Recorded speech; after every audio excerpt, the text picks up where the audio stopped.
Hello, this is Clarence Moy with Awards Daily here with Julian Slater, the re-recording mixer and supervising sound editor for Last Night in Soho, the fantastic film which premiered a few weeks ago in theaters and now is streaming online and on video on demand. Julian, very nice to meet you.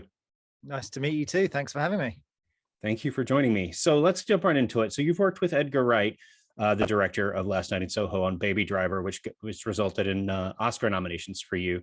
What is it about Edgar that keeps you coming back to projects with him? Well, I've been lucky enough to work with Edgar since Shaun of the Dead, and I would throw that round the other way. He keeps coming back to me for sure. I don't know. I think we've developed a really good working relationship where, with any deep working relationship where you know each other's strengths and you know what everyone's capable of. I mean, Edgar's put into place a team of his core team are all long-term collaborators between myself, Paul Matchless, the editor, Stephen Price, the composer, his production designer, Marcus. I think Edgar just once he's found his team and knows how we all work, he's just very keen to keep that core group of people together. So I must say I am very lucky to be part of that team. I assume that there's some sort of shorthand that comes from that relationship, from that partnership.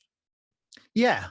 I mean, I don't think we certainly don't spot the movie. That's not something I don't think I've ever done with him, whereby we sit down and go through it. He just, he constructs in the Avid and just turns it over to me and the team, and we take it from there and we just expand on what he's done. And I should say, whatever the world that he has created, whether it be, the zombies or the Baby Driver or Scott Pilgrim, he's already constructed something that is extremely cohesive, and I know exactly where it is he wants to go. Whether I know that I can get to where he wants to go is a separate matter, because when I start out of one of his movies, it's almost kind of scary because I'm like, I really want to do justice to it. But definitely where the end target is mapped out for us, certainly. Excellent. So let's jump into some specifics around Last Night in Soho. When I watched the film, had a huge influence or a vibe for Hitchcock in it. I mean, you've got the Hitchcock blonde, you've got the UK setting, you've got the Vertigo kind of switching of personalities there. And then, when it gets a little bit more closer to the end, something like Frenzy definitely comes to mind, later Hitchcock set in London. Was that sort of a touchstone for anybody when you were making the film, the films of Hitchcock, or, kind of what influences came to mind when you were working on the sound design? Well, there were a bunch of movies that were given as reference, which included some of those. And there was also things like Repulsion, Roman Polanski's Repulsion, and Don't Look Now. And it was really, I just wanted to absorb as much of the flavor and the vibe of those movies as much as possible. And what struck me from the sound perspective, actually, there's not a huge amount of sound design in those movies. I mean, certainly the term was not around then. And what was done mostly in those movies was with score and music, or mostly the score. So what we tried to do was give the movie a feel and a vibe of being those shows from the 60s and those great movies from the 60s and even before that, yet do it in a kind of new or a modern way so that it would be exciting to the audience. So we had a lot of fun with using organic sounds. I always thought about this movie as a very organic movie for Edgar. There's not a huge amount of special effects in the show. I mean, there clearly are, but a lot of it was done in camera. Mm-hmm. And just as a nod to those shows and movies of the 60s, we wanted to keep everything very organic. So it was utilizing, vocalizations and spin echoes and those kind of tape echoes, stuff that was used in those movies years ago. So keeping it organic was what we tried to do. So diving into that a little bit, when I thought about what sound from Last Night in Soho would invoke, I imagined, for people who haven't seen the film, and you should absolutely see the film if you haven't seen the film, but for people who haven't seen the film, part of it takes place in the 1960s, part of it takes place in modern day, then there's a bleeding over of the past into the future. There's, those things are constantly shifting. Do you, as you, I think you mentioned this a little bit already, but do you take a 60s sound palette and apply that, within the 60s sequences, and how does that work out? How do you negotiate all of that? Yes and no. I mean, it's not one set rule, but we definitely wanted to give the 60s a 60s sheen to it. Some scenes we looped just not because they needed doing technically, just because Edgar wanted to give them a slight unreal quality to them. There's a scene when they leave the Café de Paris for the first time, and he's about to give her a lift in the car.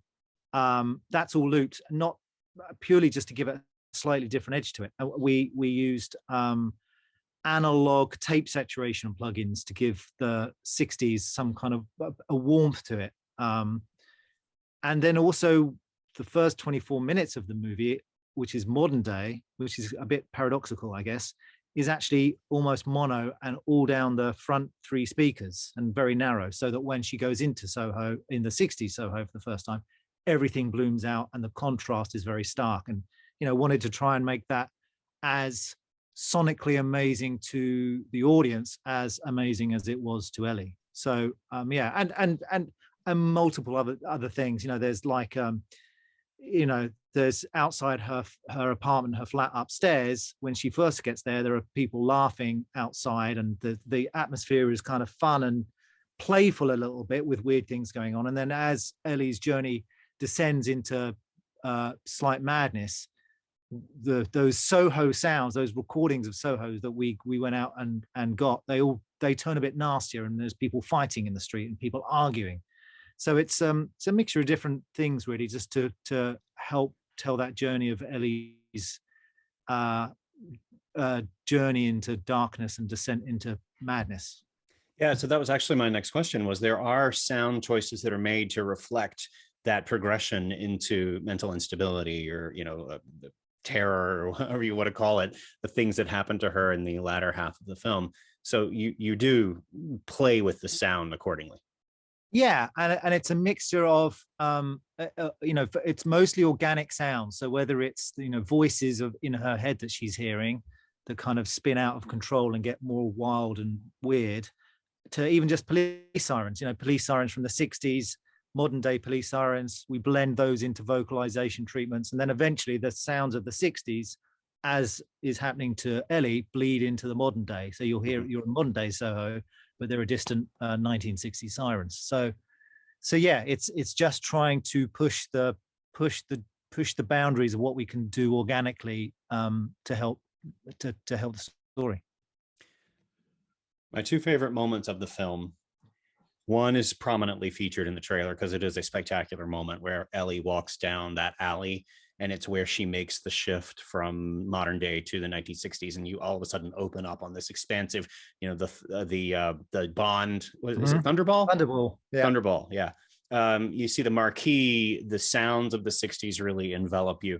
But one of my second favorite scene in the film is when Anya Taylor-Joy sings Downtown in her audition. Yeah. Talk to me about creating the capturing that moment in the sound, because I love that sort of echoey, you feel like you're in the room there with her when she's alone standing up there singing a cappella. Well, both of those moments are very musical. The her going down that the alleyway for the first time, there's the Cilla Black track, but Stephen Price had done this amazing job of rescoring that cue with a full orchestra at Abbey Road.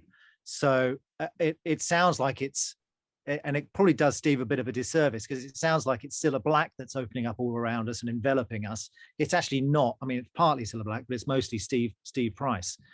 And again, with the Anya singing Downtown, Steve had done a wonderful version of that, and I'd like to take credit for how it sounds, and because it really does sound amazing. But there was a very distinct moment when we put the reel up for the first time, and I heard it, and it just sounded so amazing. And there's very little that was done to it. It was more a question of making it sound uber in the moment and real for the first half of it, and then taking off any reverbs that I'm adding and just letting her voice do it. But yeah, I mean, it's like she's clearly an incredible, beautiful actress who can also sing. So I did very little to that. Awesome. So, what were some of your bigger challenges when you look at this? Is it that the fact that you need to incorporate that 60s sound in with a blending modern soundscape? Yeah, I would say that. I mean, there's a bunch of challenges. I think overall, as a quick answer, it was the building in the, because this it kind of starts here and we go to here, we get here to here, and doing that build successively and keep ramping up the tension, ramping up the freneticness of it without hopefully overdoing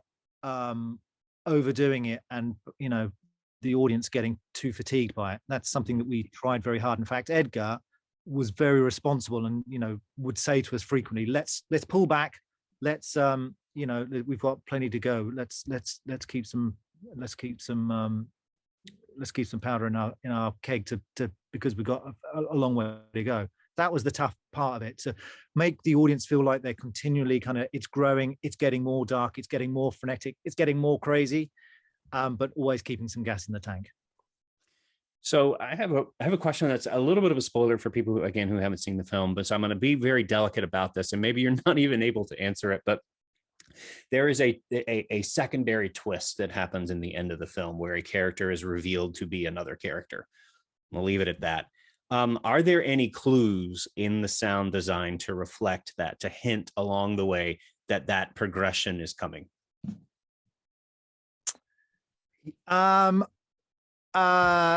There are a couple of things, yes, and I'm not going to say what they are. And in fact, it's very interesting. I watched the movie with and I hadn't watched it fully from the very beginning to the end in a very relaxed manner with my family over the weekend.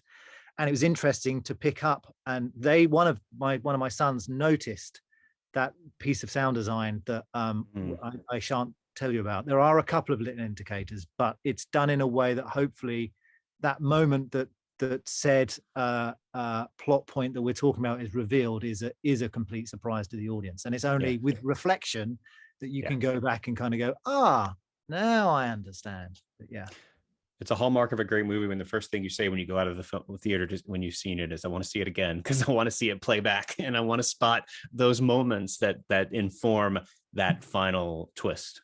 Which I think that's a hallmark of Edgar's movies, to be honest with you. They're multi-layered, multi-dimensional things that deserve to be watched over and over for all the tidbits of information that's in there. Last question for you. Aside from your brilliant work on Last Night in Soho, what are some other things that you've seen this year in the awards conversation that you can say are some really fantastic work within the sound arena? I watched Dune over the weekend, and that obviously sounds beautiful. It looks and sounds beautiful.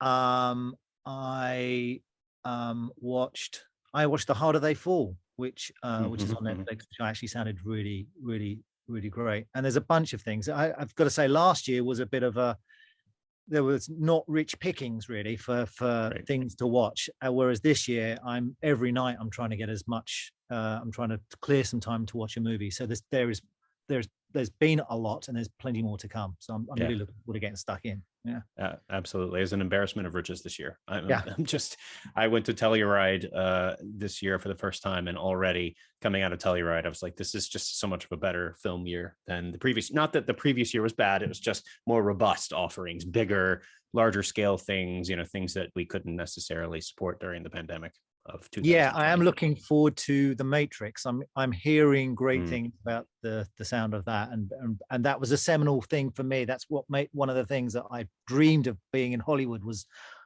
in London watching The Matrix when I was younger. So I'm looking forward to that. Excellent. So what are you working on next? I've just finished being the Ricardos for Aaron Sorkin, which is now it's starting to be seen by people and getting a lot of love, which is great. And I'm just pre-dubbing a DreamWorks animated movie that's coming out in April, I think, with The Bad Guys. So yeah, keeping busy. Nice. You worked with Aaron Sorkin last year on Chicago 7. Yeah. Excellent. Great. I can't speak highly enough of him. He's just the loveliest guy, and and also it kept me busy during lockdown. Whilst everyone was in staying in their house, Aaron was determined this was going to get out for the election. So we all got to work, come to Warner Brothers and work on it. And it was an important piece of filmmaking, I think. Yes, I'm super excited to see Being the Ricardos. I haven't seen it yet, but I can't wait. Honestly, I've heard great things about it. Yeah, good. Julian, I think that's everything I have for you. Thank you so much for the time. It's a pleasure to talk to you, finally meet you face to face. Yeah, take care. Thank you so much. Take care.